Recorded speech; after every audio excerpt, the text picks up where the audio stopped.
ओम शांति। दिनांक 10 जून सन 1971। मीठे मीठे बाप दादा के मधुबन से उच्चारित मधुर महावाक्य।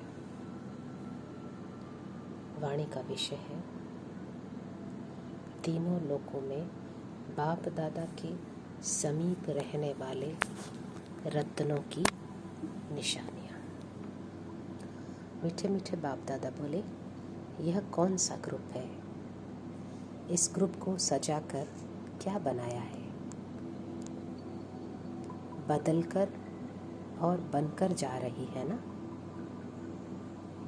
तो इन्हों को बदलकर क्या बनाया है? बाप दादा बोले, अपना जब साक्षात्कार करेंगी कि हम क्या बने हैं, तब तो औरों को बनाएंगी। यह ग्रुप समझता है कि हम रूहानी सेवाधारी बनकर जा रहे हैं।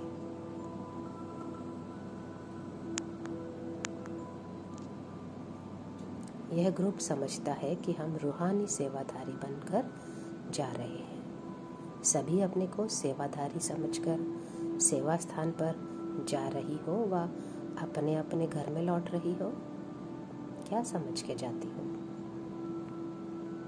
अगर अपने लौकिक परिवार में जाओ तो उसको क्या समझेंगी?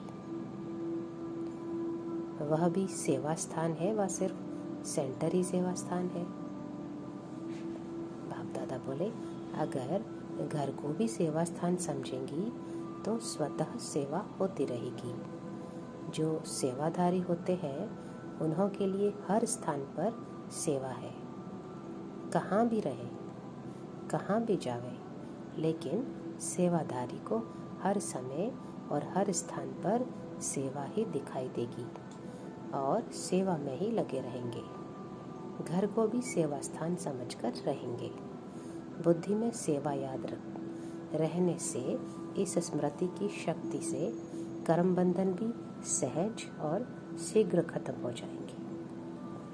इसलिए जबकि सेवाधारी बन के जा रही हो तो हर संकल्प में सेवा करनी है। एक सेकंड व एक संकल्प भी सेवा के सिवाय नहीं जा सकता। इसको कहते हैं सच्चा रूहानी सेवाधारी। रूहानी सेवाधारी तो रूह अथवा आत्मा से भी सेवा कर सकते हैं। जैसे लाइट हाउस एक स्थान पर होते हुए भी चारों ओर अपनी लाइट द्वारा सेवा करते हैं, इसी प्रकार जो सेवाधारी है वह भी कोई एक स्थान पर होते हुए भी बेहद सृष्टि के बेहद सर्विस में तत्पर रहते हैं। तो लाइट हाउस और माइट हाउस बनी हो, दोनों ही बनी हो, या लाइट हाउस बनी हो और माइट हाउस अभी बनना है। ज्ञान स्वरूप है लाइट हाउस और योग युक्त अवस्था है माइट हाउस। तो सभी ज्ञानी तो आत्मा, योगी तो आत्मा बनकर जा रही हो ना, कि अभी कुछ रह गया? पूरा श्रृंगार किया। वैसे भी कुमारी अवस्था में स्वच्छता और अपने को ठीक रीति सजाने का रहता ही है। तो यहाँ भट्टी में भी पूरी तरह ज्ञान गुणों के श्रृंगार से सजाया है। सज कर जा रही है व वहाँ जाकर अभी और कुछ करना है। पूरे अस्त्र शस्त्र से तैयार होकर युद्ध के मैदान में जा रही है। जो अस्त्र शस्त्रधारी होंगे वह सदैव विजयी होंगे। शस्त्र शत्रु को सामने आने नहीं देंगे। तो शस्त्रधारी बनी हो जो शत्रु दूर से ही देखकर भाग जाए। सभी ऐसे बने हैं। मधुबन वरदान भूमि के प्रभाव में बोल रही हो वह अविनाशी शस्त्रधारी व श्रृंगारी अपने को बनाया है। कल नीचे उतरेंगी तो स्टेज वही ऊंची रहेगी। यह भी पक्का कर दो कि यहाँ भी जाएंगे, लेकिन जो अपने आप से अथवा मधुबन के संगठन बीच, ईश्वरीय दरबार के बीच जो प्रतिज्ञा की है वह सदा कायम रहेगी। ऐसी अविनाशी छाप हरेक ने अपने आप को लगाई है। निश्चय की विजय अवश्य है और हिम्मत रखने वालों की बाप दादा और सर्व ईश्वरीय परिवार की आत्माएं मददगार रहती है। कितना भी कोई अपनी हिम्मत को हिलाने की कोशिश करे, लेकिन प्रतिज्ञा जो की है उस प्रतिज्ञा की शक्ति से जरा भी पांव हिलाना नहीं। पांव कौन से? जिस द्वारा याद की यात्रा करते हो। चाहे सृष्टि क्यों ना हिलावे, लेकिन आप सारे सृष्टि की आत्माओं से शक्तिशाली हो। एक तरफ सारी सृष्टि हो, दूसरे तरफ आप एक भी हो तो भी आपकी शक्ति श्रेष्ठ है, क्योंकि सर्वशक्तिमान बाप आपके साथी है। इसलिए गायन है शिव शक्तियाँ। जब शिव और शक्तियाँ दोनों ही साथी है तो सृष्टि की आत्माएं उसके आगे क्या है? अनेक होते भी एक समान नहीं है। इतना निश्चय बुद्धि और प्रतिज्ञा को पालन करने की हिम्मत रखने वाली बनकर जा रही हो ना। प्रैक्टिकल पेपर होगा। थ्योरी का पेपर तो सहज होता है। किसको सप्ताह कोर्स कराना व म्यूजियम या प्रदर्शनी समझाना है थ्योरी का पेपर। लेकिन प्रैक्टिकल पेपर में जो पास होते हैं वही पास विद ऑनर होते हैं।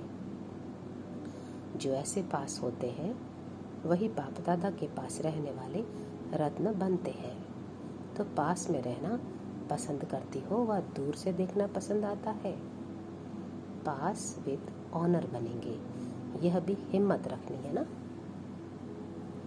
इस हिम्मत को अविनाशी बनाने के लिए एक बात सदैव ध्यान में रखनी है। बाप दादा बोले, कोई भी संग दोष में अपने को लाने के बजाय बचाते रहना। कई प्रकार के आकर्षण पेपर के रूप में आएंगे, लेकिन आकर्षित नहीं होना। हर्षित मुख हो, पेपर समझ पास होना है। संग दोष कई प्रकार का होता है।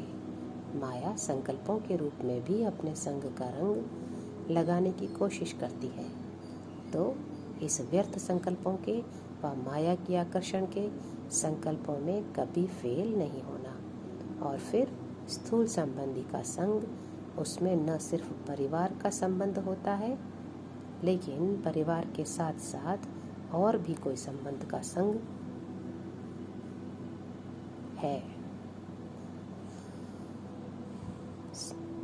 परिवार के साथ साथ और भी कोई संबंध का संग, सहेली का संग भी संबंध का संग है। तो कोई भी संबंध के संग में नहीं आना। कोई के वाणी के संग दोष में भी नहीं आना। वाणी द्वारा भी उल्टा संग का रंग लग जाता है, इससे भी अपने को बचाना। और फिर अन्न का संग दोष भी है।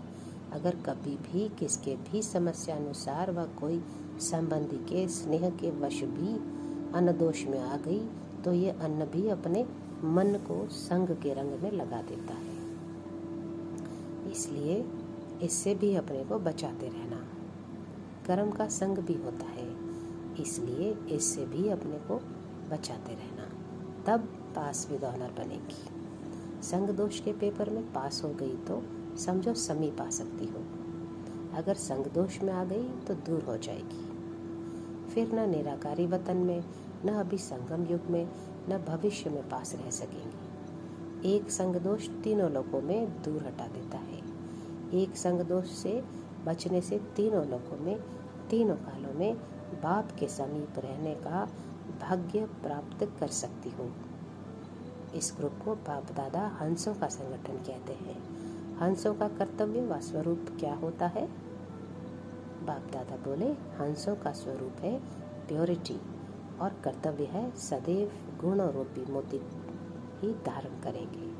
अवगुण रूपी कंकड़ कभी भी बुद्धि में स्वीकार नहीं करेंगे। यह है हंसों का कर्तव्य। लेकिन इस कर्तव्य को पालन करने के लिए बाप दादा से सदैव आज्ञा मिलती रहती है। वह कौन सी आज्ञा? जिस आज्ञा का आपका चित्र भी बना हुआ है। बुरा न देखना, बुरा न सुनना, न बोलना, न सोचना। अगर इस आज्ञा को सदैव स्मृति में रखेंगे तो फिर सच्चा हंस बनकर बाप, जो सर्व गुणों का सागर है, सागर के किनारे पर सदैव बैठे रहेंगे। तो अपनी बुद्धि को सिवाय ज्ञान सागर बाप के और कहाँ भी ठिकाना न देना, क्योंकि हंसों का ठिकाना है ही सागर। तो अपने को हंस समझकर अपनी प्रतिज्ञाओं को पालन करती रहना, समझा। मोती और कंकड़ दोनों को छांटना सीखा है।